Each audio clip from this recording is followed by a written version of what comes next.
Welcome. I'm Andy Garcia. Winston Churchill once said, "We make a living by what we get, but we make a life by what we give." And many organizations have taken this notion to heart, making an impact on the communities they serve. Here's one such story.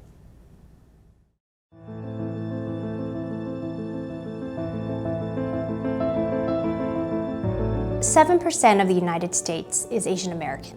Pacific Islanders make up another 1% of the US population. Asian Americans are the fastest growing racial group in this country. We've grown over 40% in the last decade. We're also the most diverse in terms of language, cultures, religions, and ethnicities. We're not a monolith.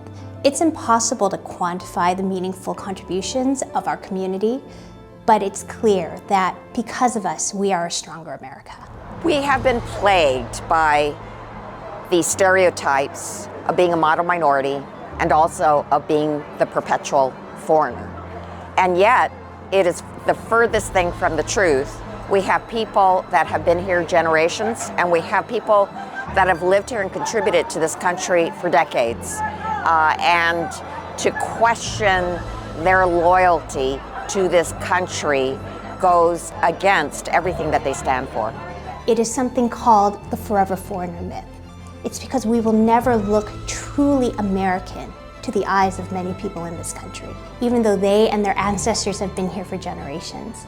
It's why even someone like my own father-in-law, who is a Vietnam War veteran, decorated for his service in this country, was called a racial slur when he was walking his dog down the street. You look at the Islamophobia and the attacks on South Asians after 9/11, and you look at what happened during COVID-19. There were at least 11,000 reported incidents of Asian Americans being attacked.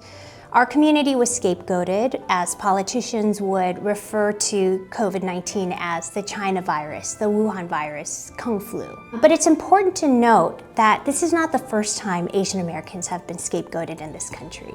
If you look at the history of America, 1882 Chinese Exclusion Act, incarceration of 120,000 Japanese Americans during World War II, the killing of Vincent Chin in 1982. The fact of the matter is, when America feels threatened, whether by disease, economic competition, or foreign threat, often this country turns to Asian Americans and blames us for what's happening. And when you look at Asian Americans, there are some true heroes, American patriots, American leaders who are investing and bettering our country. You think of someone like Brandon Say, who disarmed the Monterey Park Lunar New Year mass shooter. He is a true American hero, and because of him, lives were saved that would have otherwise been lost. The Monterey Lunar New Year shooting of 2023 is a time that was supposed to be used to enjoy festivities and connections with each other and our loved ones and families, which turned into a terrible nightmare. That night, I was actually working at my family's dance studio, Lai Ballroom Studio, when, all of a sudden, a gunman came into the studio brandishing a firearm. I was not only fearing for myself, but for my community members, and that gave me the strength to approach the gunman, ready to disarm him. Community around me, especially the ballroom studio and all the dancers that I know, really stepped up to really support one another, and especially me.